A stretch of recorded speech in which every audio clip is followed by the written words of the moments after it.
بسم الله الرحمن الرحيم. الحمد لله رب العالمين، والصلاة والسلام على سيد الأنبياء والمرسلين محمد وعلى آله وأصحابه أجمعين. أما بعد، فأعوذ بالله من الشيطان الرجيم. بسم الله الرحمن الرحيم. ودت طائفة من أهل الكتاب لو يضلونكم وما يضلون إلا أنفسهم وما يشعرون. يا أهل الكتاب لم تكفرون بآيات الله وأنتم تشهدون. يا أهل الكتاب لم تلبسون الحق بالباطل وتكتمون الحق وأنتم تعلمون. صدق الله مولانا العلي العظيم. ان آیات کے متعلق لکھا ہے کہ ایک خاص موقع سے یہ آیات نازل ہوئیں. یہودیوں میں سے بعض یہودیوں نے صحابی رسول حضرت عمار ابن یاسر، حضرت حذیفہ ابن الیمان، حضرت معاذ ابن جبل جیسے بڑے جلیل القدر صحابہ اکرام کو بہکایا اور یہ چاہا کہ ہم اپنے دین میں داخل کریں اور اپنے دین کی انہوں نے دعوت دی. اس پر یہ آیت نازل ہوئی جس میں اللہ نے بتایا کہ بعض اہل کتاب جن کو اللہ نے کتاب دی، یہودیوں کو توراۃ دی، نصارہ کو انجیل دی، یہ چاہتے ہیں کہ چونکہ اللہ کے نبی صلی اللہ علیہ وسلم کے تشریف لانے کے بعد تمام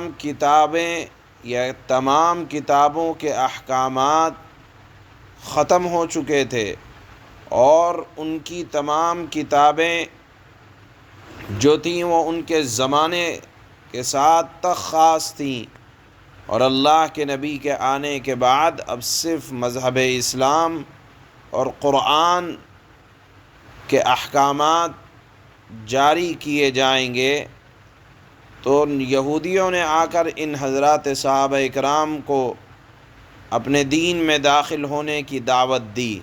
اس پر اللہ نے فرمایا کہ ان کی کوششیں یہ ہیں، یہ چاہتے یہ ہیں کہ جس طرح خود گمراہ ہیں مسلمانوں کو بھی گمراہ کر دیں. اور اللہ نے فرمایا کہ حضرات صحابہ اکرام تو گمراہ ہونے والے نہیں ہیں، اس کی ضمانت دی اللہ نے. فرمایا البتہ ان کی کوششوں سے یہ خود گمراہ ہو جائیں گے. وما يضلون الا انفسهم. اللہ نے فرمایا کہ یہ لوگ اپنی کوششوں سے خود گمراہ ہوں گے. ایک طریقہ تو یہ اپنایا انہوں نے، دوسرا طریقہ یہ اپنایا اسلام کو اور مسلمانوں کو نقصان پہنچانے کے لیے اور مسلمانوں کو اور اسلام کو سے لوگوں کو بدظن کرنے کے لیے ایک منصوبہ پلاننگ یہ بنائی کہ صبح میں اپنے آپ کے اسلام کا مظاہرہ کرتے، ایمان کا اعتراف کرتے اور کہتے محض زبانی کہ ہم نے اسلام قبول کر لیا، اور کہتے کہ ہم حضرت محمد صلی اللہ علیہ وسلم پر ایمان لے آئے، لیکن شام ہوتے ہوتے دین اسلام سے بیزاری کا اظہار کر دیتے اور کہتے کہ ہم نے اپنی کتابوں میں دیکھا اور اپنے علماء سے پوچھا تو معلوم یہ ہوا کہ یہ وہ نبی نہیں ہیں جن نبی کی بشارت ہماری کتابوں میں دی گئی ہے. اس لیے ہم نے اپنے دین کو چھوڑ کر اسلام کو اپنایا تھا، لیکن جب ہم نے دیکھا کہ یہ وہ نبی نہیں ہے، ہم اس سے بیزاری کا اظہار کرتے ہیں۔ اور ان کا مقصد یہ ہوتا تھا صبح میں ایمان کا اظہار اور شام میں اس سے کفر، کہ جو کمزور مسلمان ہیں، جو ابھی نئے نئے داخل ہو رہے ہیں، وہ اسلام سے برگشتہ ہو جائیں اور یہ سمجھنے لگیں کہ اس میں ضرور کوئی نہ کوئی عیب ہوگا، کیونکہ اہل کتاب یہ عرب میں بہت زیادہ پڑھے لکھے سمجھے جاتے تھے۔ تو یہ تصور کرانے کے لیے کہ ہم پڑھے لکھے لوگ جب اسلام سے بیزاری کا اظہار کر رہے ہیں تو اس کا مطلب یہ ہے کہ کوئی نہ کوئی خرابی ہوگی، لہذا اسلام کو نیچا دکھلانے کے لیے اور اسلام کی ترقی کو روکنے کے لیے صبح میں ایمان کا اظہار اور شام میں بیزاری۔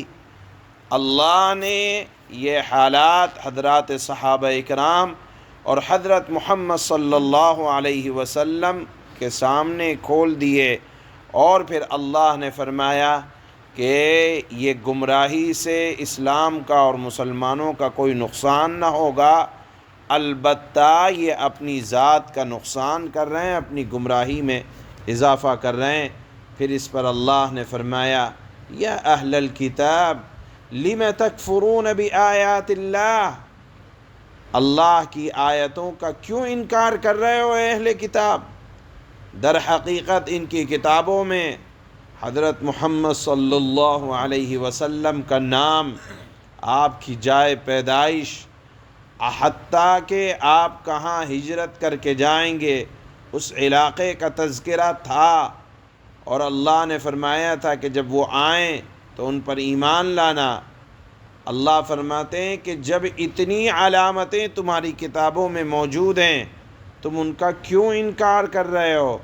اور جو ان کا انکار کرے گا ان علامتوں کا بھی، وہ در حقیقت حضرت محمد صلی اللہ علیہ وسلم کا بھی انکار کرے گا۔ لہذا اللہ نے فرمایا حق کو باطل کے ساتھ مت چھپاؤ، حق جو ہے اس کو واضح کرو، باطل جو ہے اس کو واضح کرو۔ وَتَكْتُمُونَ الْحَقَّ وَأَنْتُمْ تَعْلَمُونَ، اور تم حق کو چھپاتے ہو جانتے ہوئے۔ معلوم یہ ہوا کہ قرآن کا یہ حکم ہے، جو بات سچی ہو، اچھی ہو، چاہے کڑوی ہو، اس کو کہا ضرور جائے گا، چھپایا نہیں جائے گا۔ عام طور پر کہا یہ جاتا ہے کہ جو بات حق ہو اس کو چھپا ڈالو، محض دنیاوی مفاد کے خاطر۔ اللہ نے فرمایا ہے کہ حق بات کو چھپانا یہ یہودیوں کی علامت تھی، یہ نصارہ کی علامت تھی۔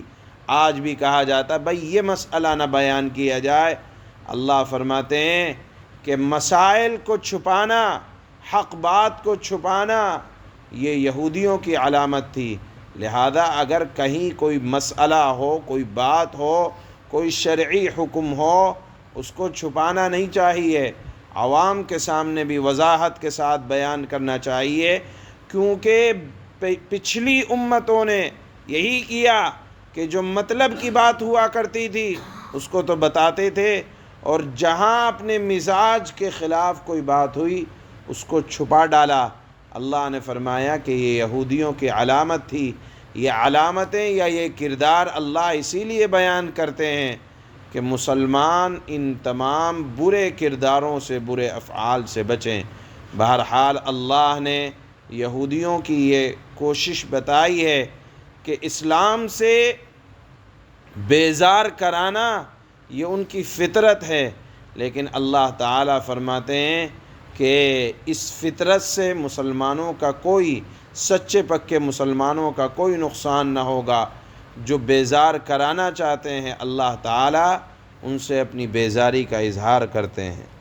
اللہ فرماتے ہیں وَدَّتْ طَائِفَةٌ مِّنْ أَهْلِ الْكِتَابِ لَوْ يُضِلُّونَكُمْ وَمَا يُضِلُّونَ إِلَّا أَنفُسَهُمْ وَمَا يَشْعُرُونَ۔ مسلمانوں، اہل کتاب کا ایک گروہ یہ چاہتا ہے کہ تم لوگوں کو گمراہ کر دے۔ دیکھیے قرآن 1400 سال پہلے کہہ رہا ہے کہ اہل کتاب یہ چاہتے ہیں کہ تمہیں تمہارے مذہب سے ہٹا دیں۔ ان کی یہ سازشیں، کوششیں، کاوشیں آج تک جاری ہیں۔